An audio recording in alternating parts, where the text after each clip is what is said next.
Vous priez, vous suppliez, vous criez vers le ciel, mais Dieu reste silencieux. Ce silence vous déchire l'âme.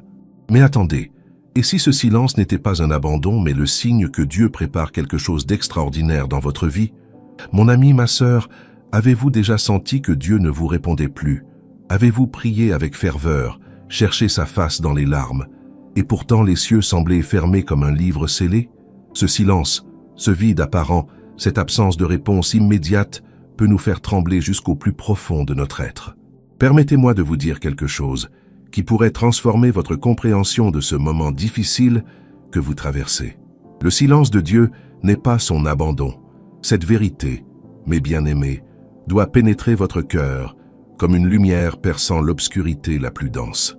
Charles Spurgeon, ce grand prince de la prédication qui a touché des millions d'âmes, comprenait profondément cette réalité spirituelle. Spurgeon lui-même a traversé des vallées sombres, où le silence divin pesait sur son âme comme un fardeau écrasant. Il écrivait dans ces moments les plus intimes que ces saisons de silence étaient souvent les périodes où Dieu travaillait le plus intensément dans les profondeurs cachées de son caractère. Ce prédicateur extraordinaire, qui remplissait le Metropolitan Tabernacle de Londres avec des milliers de personnes assoiffées de vérité, connaissait intimement la douleur du silence céleste. Écoutez ces paroles puissantes de l'Écriture dans Ésaïe 45, verset 15. « Vraiment, tu es un Dieu qui te cache, Dieu d'Israël, Sauveur. » Remarquez bien ces mots, mes amis. Un Dieu qui se cache, mais qui reste néanmoins le Sauveur. Il ne dit pas un Dieu qui abandonne, un Dieu qui oublie, un Dieu qui rejette. Non, un Dieu qui se cache temporairement tout en demeurant fidèle à son rôle de Sauveur. Cette distinction est capitale pour votre santé spirituelle en ce moment précis de votre vie. Beaucoup de croyants sincères confondent le silence divin avec l'indifférence divine. Ils interprètent l'absence de manifestations spectaculaires comme une preuve que Dieu les a abandonnés sur le chemin. Quelle erreur tragique! Quelle incompréhension douloureuse de la nature même de notre Père céleste! Spurgeon enseignait avec une conviction profonde que les saisons de silence divin sont en réalité des saisons de formation spirituelle intensive. Imaginez un sculpteur travaillant sur un bloc de marbre précieux. Pendant des heures, des jours, des semaines, il frappe, il polit, il façonne. Le marbre ne comprend pas le but de chaque coup de ciseau. Il ne voit pas le chef-d'œuvre qui émerge lentement de la pierre brute. De même, nous ne comprenons pas toujours ce que Dieu façonne en nous durant ces périodes silencieuses. Pensez à l'histoire de Joseph, cet homme remarquable dont la vie illustre parfaitement notre sujet. Vendu par ses propres frères, jeté en prison pour un crime qu'il n'avait pas commis, oublié par ceux qui l'avaient aidé. Pendant 13 longues années, Joseph a marché dans une vallée où le silence de Dieu devait être assourdissant. Où étaient les rêves prophétiques maintenant? Où était la voix divine qui lui avait promis un avenir glorieux? Pourtant, le psaume 105, versets 18 et 19, nous révèle une vérité extraordinaire. On serra ses pieds dans des liens, on le mit au fer, jusqu'au temps où arriva ce qu'il avait annoncé, et où la parole de l'Éternel l'éprouva. La parole de l'Éternel l'éprouva. Voilà le secret caché derrière le silence apparent. Dieu n'était pas absent. Il éprouvait, il testait, il préparait son serviteur pour un destin qui dépassait tout ce que Joseph aurait pu imaginer. Comprenez-vous la profondeur de cette révélation? Le silence n'était pas un vide, c'était un creuset. Ce n'était pas de l'abandon, c'était de la préparation. Dieu sculptait en Joseph le caractère nécessaire pour devenir le second homme le plus puissant d'Égypte, celui qui sauverait des nations entières de la famine, celui qui préserverait la lignée même du Messie à venir. Spurgeon prêchait souvent que notre plus grande croissance spirituelle ne se produit pas dans les moments d'extase et de révélations éclatantes, mais dans les saisons arides où nous devons marcher par la foi pure, sans le soutien des émotions agréables ou des confirmations immédiates. C'est dans le désert que notre foi devient authentique, dépouillée de toute dépendance aux sentiments passagers. Regardez Jésus lui-même dans le jardin de Gethsémanée.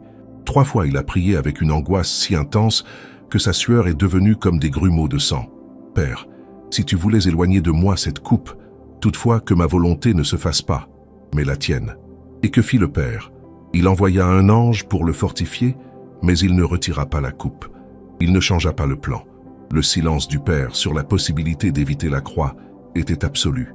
Même le Fils bien-aimé a expérimenté un silence divin déchirant lorsque, cloué sur la croix, il s'est écrié « mon Dieu, pourquoi m'as-tu abandonné ?» Ces paroles du psaume 22 nous montrent que le silence de Dieu peut être ressenti même par le plus saint, même par le Fils unique. Pourtant, ce silence apparent accomplissait le plus grand acte de rédemption que l'univers ait jamais connu. Alors comment reconnaître que vous êtes dans une saison de silence divin plutôt que dans un éloignement causé par le péché? C'est une question vitale, mes bien-aimés. Premièrement, examinez votre cœur avec honnêteté. Y a-t-il un péché non confessé qui dresserait un mur entre vous et votre Créateur? Ésaïe 59, verset 2, nous avertit clairement. Ce sont vos crimes qui mettent une séparation entre vous et votre Dieu. Ce sont vos péchés qui vous cachent sa face et l'empêchent de vous écouter. Si votre conscience est claire devant Dieu, si vous avez confessé tout péché connu et que vous marchez dans l'obéissance selon la lumière que vous avez reçue, alors considérez sérieusement que vous traversez peut-être une saison divine de silence intentionnel. Ce n'est pas une punition, c'est une promotion vers un niveau supérieur de maturité spirituelle. Si ce message touche votre cœur aujourd'hui, je vous invite à vous abonner à cette chaîne. Nous publions régulièrement des enseignements profonds pour nourrir votre âme et fortifier votre foi dans les moments difficiles comme dans les saisons de joie. Et permettez-moi de vous recommander quelque chose qui pourrait transformer votre vie de prière. Nous avons préparé un guide pratique intitulé « 21 jours pour restaurer votre intimité avec Dieu ». Vous trouverez le lien dans le premier commentaire épinglé sous cette vidéo. Ce n'est pas simplement un livre, c'est un compagnon pour votre voyage spirituel, spécialement conçu pour ceux qui traversent des saisons difficiles et désirent retrouver cette proximité précieuse avec le Père Céleste. Maintenant, approfondissons ensemble cette vérité libératrice. Le silence de Dieu possède toujours un but rédempteur, même quand nous ne le percevons pas immédiatement. Notre Père Céleste n'est jamais silencieux par caprice ou par indifférence. Chaque saison de silence porte en elle des semences de transformation que nous découvrirons seulement avec le recul du temps et la sagesse de la maturité spirituelle. Le premier signe que vous traversez une saison de silence divin, plutôt qu'un abandon, est celui-ci. Votre soif de Dieu demeure intense malgré son apparente absence. Écoutez-moi attentivement, car cette vérité est précieuse comme l'or le plus pur. Quand Dieu vous discipline à cause du péché, quand il vous corrige pour une désobéissance, votre cœur a tendance à se durcir, à se détourner, à chercher des substituts et des consolations ailleurs que dans sa présence. Mais dans une saison authentique de silence divin, votre âme continue de languir après lui comme le cerf soupire après des courants d'eau. Le psaume 42, versets 1 et 2, capture parfaitement ce désir ardent. Comme une biche soupire après des courants d'eau, ainsi mon âme soupire après toi, ô Dieu. Mon âme a soif de Dieu, du Dieu vivant. Quand irai-je et paraîtrai-je devant la face de Dieu? Voyez-vous la beauté tragique de ce cri? Le psalmiste a soif précisément de celui qui semble distant. Il aspire à la face même qui paraît voilée. Cette soif persistante, cette faim spirituelle qui refuse de s'éteindre malgré le silence prolongé, c'est la signature même de l'œuvre divine dans votre vie. C'est Dieu lui-même qui maintient vivante cette flamme de désir en vous. Si vous étiez véritablement abandonné, cette soif se tarirait progressivement. Votre cœur se refroidirait. Vous trouveriez satisfaction dans les plaisirs temporels, dans les distractions du monde, dans les consolations superficielles que cette terre offre en abondance. Mais non, vous êtes ici aujourd'hui, cherchant la compréhension spirituelle, désirant percer le mystère de ce silence qui vous accable. Cette recherche même prouve que Dieu travaille en vous. Le deuxième signe révélateur est la purification progressive de vos motivations dans la prière. Avant cette saison de silence, peut-être priez-vous principalement pour obtenir des bénédictions, des réponses à vos besoins, des solutions à vos problèmes. Il n'y a rien de mal à cela, bien sûr. Notre Père nous encourage à venir à lui avec toutes nos requêtes. Philippiens 4, verset 6, nous exhorte clairement. Ne vous inquiétez de rien, mais en toute chose faites connaître vos besoins à Dieu par des prières et des supplications, avec des actions de grâce. Cependant, dans le creuset du silence divin, quelque chose de magnifique commence à se produire dans votre cœur. Vous commencez à prier non plus seulement pour ce que Dieu peut vous donner, mais pour qui il est. Vous le cherchez lui-même, pas simplement ses dons. Vous désirez sa présence plus que ses présents. Cette transformation subtile mais profonde est l'un des fruits les plus précieux des saisons de silence. Job, cet homme remarquable qui a perdu littéralement tout ce qu'il possédait en un seul jour catastrophique, a traversé une longue période où Dieu semblait terriblement silencieux sur les raisons de ses souffrances. Ses amis parlaient abondamment, offrant leurs explications théologiques simplistes. Mais Dieu restait silencieux. Pendant 37 chapitres, Job a crié, questionné, argumenté, supplié, sans recevoir une seule parole directe du ciel. Pourtant, écoutez ce que Job a déclaré au milieu de son tourment dans le chapitre 23, versets 10 à 12. « Mais il sait quelle voie j'ai suivie, et s'il m'éprouvait, je sortirais pur comme l'or. Mon pied s'est attaché à ses pas. J'ai gardé sa voie, et je ne m'en suis point détourné. Je ne me suis point écarté des commandements de ses lèvres. J'ai fait plier ma volonté aux paroles de sa bouche. Voyez-vous la foi inébranlable qui transparaît dans ses paroles? Job ne comprenait pas pourquoi, mais il savait que Dieu savait. Il ne voyait pas le but, mais il maintenait sa confiance. Le silence n'avait pas éteint sa fidélité. Au contraire, il avait révélé la profondeur authentique de son engagement envers le Très-Haut.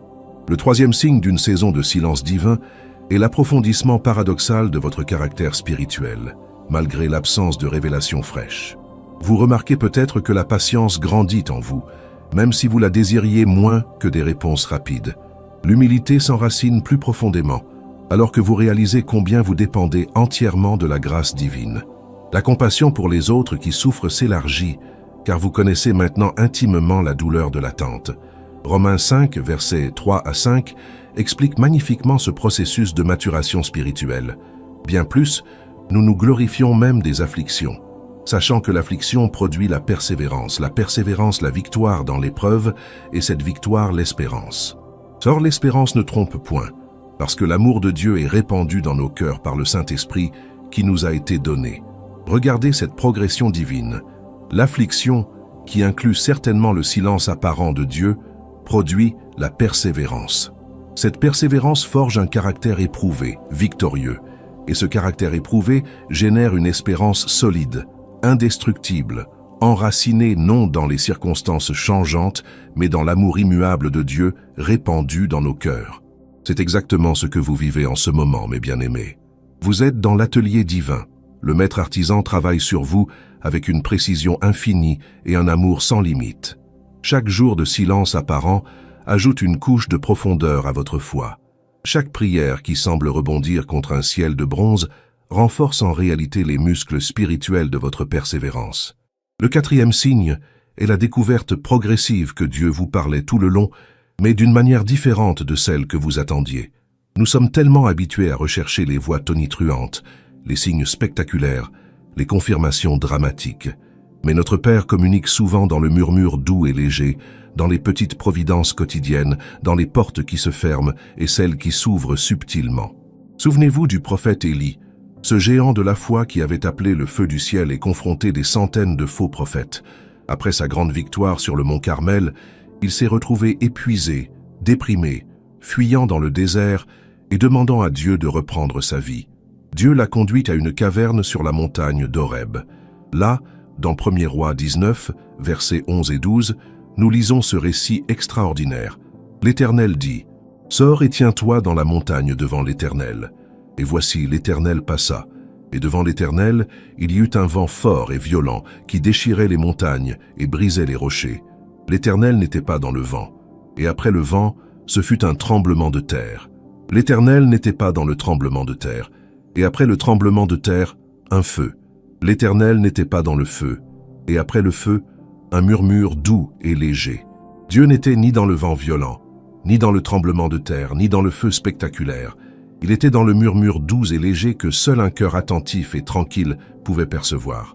Combien de fois passons-nous à côté de la voix de Dieu parce que nous attendons le tonnerre alors qu'il murmure? Combien de fois manquons-nous ces réponses parce qu'elles arrivent emballées différemment de nos attentes? Dans votre saison de silence apparent, commencez à chercher Dieu dans les lieux inattendus. Peut-être parle-t-il à travers les circonstances qui se déploient autour de vous. Peut-être communique-t-il à travers une paix inexplicable qui garde votre cœur malgré les tempêtes. Peut-être révèle-t-il sa volonté par les portes qu'il ferme avec amour pour vous protéger de chemins dangereux. Le cinquième signe d'une saison authentique de silence divin est la fidélité continue de Dieu dans les provisions quotidiennes, même quand sa voix semble absente. Il continue de vous nourrir, de vous vêtir, de vous protéger, de maintenir le souffle dans vos poumons et le battement dans votre cœur. Ces grâces quotidiennes sont elles-mêmes des communications divines. des messages d'amour écrits dans le langage de la providence ordinaire. Lamentation 3, versets 22 et 23, nous rappelle cette vérité fondamentale. Les bontés de l'Éternel ne sont pas épuisées, ses compassions ne sont pas à leur terme. Elles se renouvellent chaque matin. Oh, que ta fidélité est grande. Chaque matin apporte une nouvelle livraison de la miséricorde divine. Chaque lever du soleil proclame que Dieu n'a pas abandonné ses enfants. Permettez-moi de vous partager maintenant une vérité qui pourrait révolutionner votre perspective sur cette saison difficile. Le silence de Dieu est souvent son invitation à une intimité plus profonde, pas une indication de distance accrue. Cela peut sembler paradoxal, même contradictoire à première vue. Comment l'absence apparente pourrait-elle conduire à une présence plus grande? Comment le silence pourrait-il approfondir la communion? Pensez à une relation humaine mature entre deux personnes qui s'aiment profondément. Au début de leur amour, ils ressentent le besoin de communiquer constamment, de se rassurer mutuellement par des mots incessants, de confirmer leur affection à chaque instant. Mais au fil du temps, à mesure que leur confiance grandit et que leur amour mûrit, ils peuvent partager des silences confortables. Ils peuvent être ensemble sans parler constamment, sachant que le silence n'indique pas l'absence d'amour, mais plutôt sa profondeur. De même, Dieu nous appelle parfois à une foi plus mature qui ne dépend pas des confirmations émotionnelles constantes ou des révélations spectaculaires quotidiennes. Il nous invite à le connaître assez profondément pour lui faire confiance dans le silence, pour marcher avec assurance, même quand nous ne voyons pas clairement le chemin devant nous. Hébreux 11, verset 1, définit précisément cette foi. Or, la foi est une ferme assurance des choses qu'on espère, une démonstration de celles qu'on ne voit pas. Remarquez bien ces mots, une démonstration de celles qu'on ne voit pas. La foi authentique se révèle précisément dans les moments où nous ne voyons pas, où nous n'entendons pas, où nous ne ressentons pas. C'est facile de croire quand les cieux sont ouverts et que la voix de Dieu résonne clairement. C'est facile d'avoir confiance quand les miracles se multiplient et que chaque prière reçoit une réponse immédiate. Mais la vraie foi, la foi qui honore Dieu et qui transforme le caractère, c'est celle qui persiste dans l'obscurité. Abraham, le père de la foi, a vécu cela de manière extraordinaire. Dieu lui avait promis une descendance aussi nombreuse que les étoiles du ciel. Pourtant, année après année, décennie après décennie, Sarah demeurait stérile. Le silence de Dieu sur le comment et le quand de l'accomplissement de cette promesse a duré 25 longues années, 25 ans d'attente, 25 ans pendant lesquels chaque coucher de soleil devait rappeler à Abraham que la promesse n'était toujours pas accomplie. Romains 4, versets 18 à 21, décrit magnifiquement la foi d'Abraham durant cette longue saison. Espérant contre toute espérance, il crut et devint ainsi le père d'un grand nombre de nations, selon ce qui lui avait été dit. Ta postérité sera ainsi.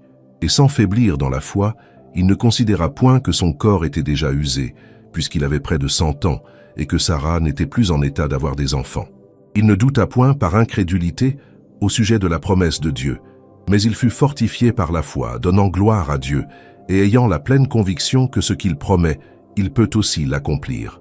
Voyez-vous la puissance de cette foi? Abraham ne considéra point les impossibilités naturelles. Il ne fixa pas son regard sur les circonstances décourageantes. Il ne permit pas au silence prolongé de Dieu d'éroder sa confiance en la fidélité divine. Au contraire, il fut fortifié par la foi. Le temps d'attente, loin d'affaiblir sa foi, l'a renforcé. Chaque jour de silence apparent est devenu une opportunité de choisir à nouveau de croire. C'est exactement ce que Dieu désire accomplir en vous durant cette saison. Il ne vous a pas abandonné, il vous fortifie, il vous prépare. Il construit en vous une foi de qualité supérieure, une foi qui pourra résister aux tempêtes futures, une foi qui deviendra un témoignage puissant pour ceux qui vous observent et se demandent comment vous tenez bon malgré l'apparente absence de réponse divine. Le 6e signe que vous êtes dans une saison de silence divin plutôt que d'abandon est la conviction intérieure persistante que Dieu reste bon même quand vous ne comprenez pas ses voies. Cette conviction profonde, enracinée dans la révélation du caractère de Dieu à travers les Écritures et votre histoire personnelle avec lui, refuse de vaciller malgré les circonstances déroutantes. Le roi David a exprimé cette confiance inébranlable dans le psaume 27, verset 13. « Oh, si je n'étais pas sûr de voir la bonté de l'Éternel sur la terre des vivants, même dans ses moments les plus sombres, poursuivi par ses ennemis, incompris par son peuple, David maintenait cette certitude fondamentale. La bonté de Dieu n'était pas en question. Le timing de sa manifestation visible pouvait être mystérieux, mais la réalité de cette bonté demeurait une ancre solide pour son âme.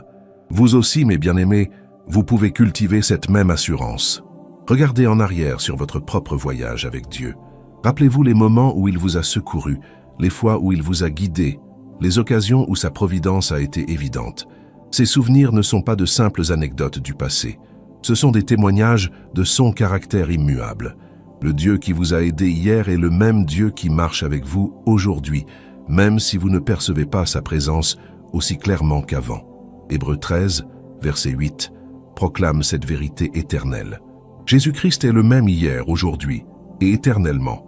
Ses voies peuvent varier, ses méthodes peuvent changer, ses timings peuvent nous surprendre, mais son caractère, son amour, sa fidélité restent absolument constants à travers toutes les générations et toutes les saisons de notre vie. Le 7e signe révélateur est la croissance de votre dépendance de la parole écrite de Dieu plutôt que des expériences émotionnelles. Dans les saisons d'abondance spirituelle, quand les cieux semblent ouverts et que la présence de Dieu est tangible, nous pouvons devenir dépendants de ces sentiments agréables. Nous pouvons commencer à mesurer notre relation avec Dieu par l'intensité de nos émotions spirituelles. Mais Dieu, dans sa sagesse infinie, permet parfois que ces sentiments s'estompent pour que nous apprenions à nous ancrer dans quelque chose de plus stable que nos émotions fluctuantes. Il nous ramène à sa parole, cette fondation solide qui ne change jamais selon nos humeurs ou nos circonstances. Ésaïe 40, verset 8 déclare avec force « L'herbe sèche, la fleur tombe, mais la parole de notre Dieu subsiste éternellement. » Dans votre saison de silence, la parole de Dieu devient plus précieuse que jamais. Vous découvrez que vous pouvez vous nourrir de ces vérités même quand vous ne ressentez rien de particulier. Vous apprenez à faire confiance à ce que Dieu a dit plutôt qu'à ce que vous ressentez. Cette transition de l'émotionnel au révélationnel, du sentiment à la foi, marque une étape cruciale de maturation spirituelle. Job, dans toute sa souffrance et son incompréhension, a trouvé refuge dans les paroles de Dieu. Dans Job 23, verset 12, il témoigne « Je ne me suis point écarté des commandements de ses lèvres. J'ai fait plier ma volonté aux paroles de sa bouche. » Même quand il ne comprenait pas pourquoi Dieu permettait ses souffrances, même quand le silence divin pesait lourdement sur son âme, Job s'accrochait aux paroles que Dieu avait déjà prononcées. C'est précisément ce que vous devez faire maintenant. Immergez-vous dans les Écritures. Laissez la parole de Dieu laver votre esprit des doutes et des peurs. Permettez aux promesses divines de fortifier votre cœur chancelant. Dieu vous parle peut-être moins par des impressions subjectives en ce moment, mais il vous parle puissamment à travers les pages de sa révélation écrite. Le 8e signe d'une saison de silence divin est le développement d'une intercession plus profonde pour les autres. Paradoxalement, quand nos propres prières semblent rester sans réponse, nous devenons souvent plus sensibles aux besoins de ceux qui nous entourent. Nos cœurs s'élargissent pour embrasser les douleurs d'autrui. Nous comprenons mieux la souffrance silencieuse de tant de personnes qui sourient en public mais pleurent en privé. Cette compassion croissante n'est pas accidentelle. C'est l'œuvre du Saint-Esprit qui vous façonne à l'image de Christ, l'intercesseur suprême. Romains 8, verset 34, nous révèle le ministère actuel de Jésus. Christ est mort, bien plus, il est ressuscité, il est à la droite de Dieu, et il intercède pour nous. Même maintenant, à la droite du Père, Jésus intercède pour vous, et Dieu vous invite à participer à ce ministère d'intercession en priant pour vos frères et sœurs. Votre saison de silence devient ainsi non pas un temps d'isolement spirituel stérile, mais une école de prière où vous apprenez à porter les fardeaux des autres devant le trône de la grâce. Vous découvrez que prier pour autrui allège mystérieusement votre propre douleur. Vous réalisez que même si Dieu semble silencieux concernant vos propres requêtes, il vous utilise comme canal de bénédiction dans la vie d'autres personnes qui ont désespérément besoin de vos prières. Le 9e signe que vous traversez une saison authentique de silence divin est la transformation progressive de votre définition du succès spirituel. Avant cette saison, vous mesuriez peut-être votre croissance spirituelle par les expériences extraordinaires, les réponses rapides aux prières, les bénédictions visibles et tangibles. Mais maintenant, dans le creuset du silence, vous commencez à comprendre que la vraie victoire spirituelle consiste simplement à rester fidèle quand tout semble contre vous. Cette redéfinition du succès reflète une compréhension plus biblique et plus mature de la vie chrétienne. Jésus n'a jamais promis que suivre Dieu serait facile ou que nos chemins seraient constamment pavés de confirmations spectaculaires. Au contraire, il nous a avertis avec honnêteté dans Jean 16, verset 33. « Je vous ai dit ces choses, afin que vous ayez la paix en moi. Vous aurez des tribulations dans le monde, mais prenez courage, j'ai vaincu le monde. » Remarquez cette promesse réaliste. Vous aurez des tribulations. Non pas vous pourriez avoir ou peut-être aurez-vous, mais vous aurez certainement. Le silence de Dieu fait partie de ces tribulations que nous rencontrons dans notre marche avec lui. Mais la seconde partie de la promesse est encore plus importante. Prenez courage, j'ai vaincu le monde. La victoire finale est déjà assurée, même si le combat présent semble difficile. Votre persévérance fidèle durant cette saison silencieuse est en elle-même une victoire éclatante, même si elle ne ressemble pas au succès spectaculaire que le monde ou même certaines communautés religieuses célèbrent. Vous gagnez une bataille invisible mais cruciale chaque fois que vous choisissez de continuer à prier malgré le silence, chaque fois que vous décidez de faire confiance malgré l'absence de preuves visibles, chaque fois que vous refusez d'abandonner votre foi même quand tout en vous crie au désespoir. Jacques 1, versets 2 à 4, nous donne une perspective divine sur ces épreuves. Mes frères, regardez comme un sujet de joie complète les diverses épreuves auxquelles vous pouvez être exposés, sachant que l'épreuve de votre foi produit la patience. Mais il faut que la patience accomplisse parfaitement son œuvre, afin que vous soyez parfaits et accomplis, sans faillir en rien. Regardez comme un sujet de joie complète. Cette instruction peut sembler presque cruelle quand vous êtes au milieu de la douleur du silence divin. Comment pourriez-vous vous réjouir quand Dieu semble absent? Mais Jacques ne nous demande pas de nous réjouir de la souffrance elle-même. Il nous invite à nous réjouir à cause de ce que cette épreuve produit en nous. La foi éprouvée, la patience perfectionnée, le caractère accompli. Ces fruits de spirituel valent infiniment plus que le confort temporaire d'une vie sans défi. Le 10e signe révélateur est la libération progressive de la nécessité de tout comprendre. Au début de votre voyage spirituel, vous aviez probablement besoin d'explications pour tout.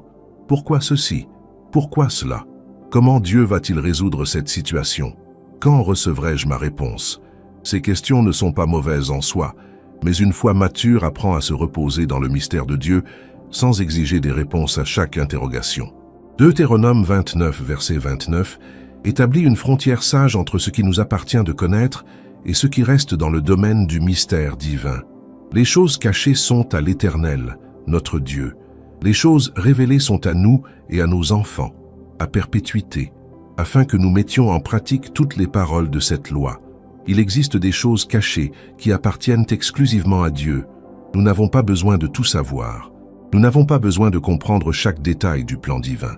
Notre responsabilité est de mettre en pratique ce qui a déjà été révélé, de vivre fidèlement selon la lumière que nous avons reçue, de faire confiance à Dieu pour tout ce qui reste voilé à notre compréhension limitée. Cette acceptation paisible du mystère divin n'est pas de la résignation passive ou de la faiblesse spirituelle. C'est au contraire une marque de maturité profonde. C'est reconnaître que Dieu est véritablement Dieu, infiniment sage, éternellement bon, souverainement en contrôle, même quand nous ne voyons qu'une minuscule partie du tableau qu'il peint avec nos vies. Ésaïe 55, versets 8 et 9, souligne magnifiquement cette différence entre les pensées divines et les pensées humaines. « Car mes pensées ne sont pas vos pensées, et vos voix ne sont pas mes voix, dit l'Éternel. Autant les cieux sont élevés au-dessus de la terre, autant mes voix sont élevées au-dessus de vos voix, et mes pensées au-dessus de vos pensées. » Quelle image puissante! La distance entre les cieux et la terre illustre la différence entre la sagesse divine et notre compréhension humaine. Pouvons-nous vraiment nous attendre à comprendre pleinement les voies de celui qui a créé l'univers par sa parole, qui compte les étoiles et les appelle toutes par leur nom, qui voit simultanément le passé, le présent et l'avenir? Notre incapacité à comprendre ces silences ne remet pas en question sa sagesse. Elle confirme plutôt notre besoin d'une foi humble et confiante. Le 11e signe d'une saison de silence divin est le raffinement de votre discernement spirituel. Quand Dieu parle constamment et clairement, nous pouvons devenir paresseux dans notre écoute spirituelle. Nous attendons les voix tonitruantes et manquons les murmures subtils. Mais dans le silence, nos oreilles spirituelles deviennent plus sensibles, plus attentives, plus affinées aux communications divines qui autrement passeraient inaperçues. Vous commencez à remarquer les petites providences que vous auriez ignorées auparavant. Cette conversation inattendue qui apporte exactement l'encouragement dont vous aviez besoin. Ce verset biblique qui semble illuminé par une lumière nouvelle alors que vous le lisez pour la 100e fois. Cette paix inexplicable qui remplit votre cœur au milieu d'une tempête. Ces moments ne sont pas des coïncidences. Ce sont les murmures de Dieu, ces façons discrètes de vous assurer qu'il marche toujours à vos côtés. 1er Roi 19, verset 12, nous montre qu'Élie a entendu Dieu non dans les manifestations spectaculaires, mais dans le murmure doux et léger. Ce murmure exigeait une attention totale, un cœur tranquille, une âme à l'écoute. De même, votre saison de silence vous entraîne à cette qualité d'écoute spirituelle que seul le silence peut développer. Le 12e signe est la mort progressive de l'orgueil spirituel et la naissance d'une humilité authentique. Quand nous recevons des révélations fraîches, des réponses immédiates aux prières, des bénédictions visibles, nous pouvons inconsciemment commencer à nous sentir spirituellement supérieurs. Nous pouvons développer une confiance subtile en notre propre spiritualité plutôt qu'en la grâce de Dieu seul. Mais le silence divin brise cet orgueil. Il nous ramène à notre dépendance totale et absolue envers Dieu. Il nous rappelle que nous ne pouvons rien produire par nous-mêmes, que chaque respiration est un don, que chaque moment de communion avec Dieu est pure grâce non méritée. Cette humilité profonde est un trésor spirituel d'une valeur inestimable. Pierre a appris cette leçon de la manière la plus douloureuse. Après avoir déclaré avec confiance qu'il mourrait plutôt que de renier Jésus, il l'a renié 3 fois avant que le coq chante. Luc 22, verset 61, capture ce moment déchirant. Le Seigneur s'étant retourné regarda Pierre, et Pierre se souvint de la parole que le Seigneur lui avait dite. « Avant que le coq chante aujourd'hui, tu me renieras 3 fois. » Ce regard de Jésus a brisé Pierre, mais c'est précisément cette brisure qu'il a préparée pour son futur ministère puissant. L'homme qui avait été si confiant en lui-même est devenu l'apôtre humble qui écrirait plus tard dans 1 Pierre 5, verset 5. Tous, dans vos rapports mutuels, revêtez-vous d'humilité, car Dieu résiste aux orgueilleux, mais il fait grâce aux humbles. Votre saison de silence accomplit peut-être ce même travail de brisure nécessaire. Dieu ne vous brise pas pour vous détruire, mais pour vous reconstruire sur des fondations plus solides. Il ne vous humilie pas pour vous rabaisser, mais pour vous élever au moment approprié. Il ne vous vide pas de vous-même pour vous laisser vide, mais pour pouvoir vous remplir de lui-même. Le 13e signe est l'émergence d'une paix qui défie toute logique humaine. Au début de votre saison de silence, vous étiez probablement anxieux, troublé, agité dans votre esprit. Mais progressivement, malgré l'absence de réponse claire, une paix étrange commence à s'installer dans votre cœur. Ce n'est pas la paix qui vient de comprendre, c'est la paix qui transcende toute compréhension. Philippiens 4, verset 7, décrit cette paix surnaturelle. Et la paix de Dieu, qui surpasse toute intelligence, gardera vos cœurs et vos pensées en Jésus-Christ. Cette paix ne dépend pas des circonstances extérieures, elle ne repose pas sur des explications satisfaisantes. Elle découle directement de la présence du Saint-Esprit qui demeure en vous, vous assurant silencieusement que tout est sous le contrôle souverain de votre Père céleste. Cette paix est l'un des dons les plus précieux que Dieu offre durant les saisons de silence. C'est sa manière de vous dire sans mots audibles « Je suis toujours avec toi, tu n'es pas seul. Je travaille dans les coulisses. Fais-moi confiance. » Elle devient votre ancre quand les tempêtes rugissent et que vous ne pouvez pas voir le rivage. Elle vous maintient stable quand tout autour de vous semble incertain. Mes bien-aimés, merci du fond du cœur d'avoir marché avec moi à travers cette réflexion profonde sur le silence divin. Si ce message a touché votre âme, je vous encourage chaleureusement à vous abonner à notre chaîne pour continuer ce voyage spirituel ensemble. N'oubliez pas de laisser un commentaire partageant votre propre expérience des saisons de silence. Votre témoignage pourrait encourager quelqu'un qui traverse exactement ce que vous avez vécu. Et si vous désirez approfondir votre intimité avec Dieu, notre guide 21 jours pour restaurer votre intimité avec Dieu vous attend dans le premier commentaire épinglé. C'est un compagnon précieux pour votre cheminement spirituel. Laissez également un like si ce contenu vous a béni. Et surtout, continuez à regarder les prochaines vidéos qui apparaîtront sur votre écran. Que Dieu vous bénisse abondamment et vous garde dans sa paix parfaite.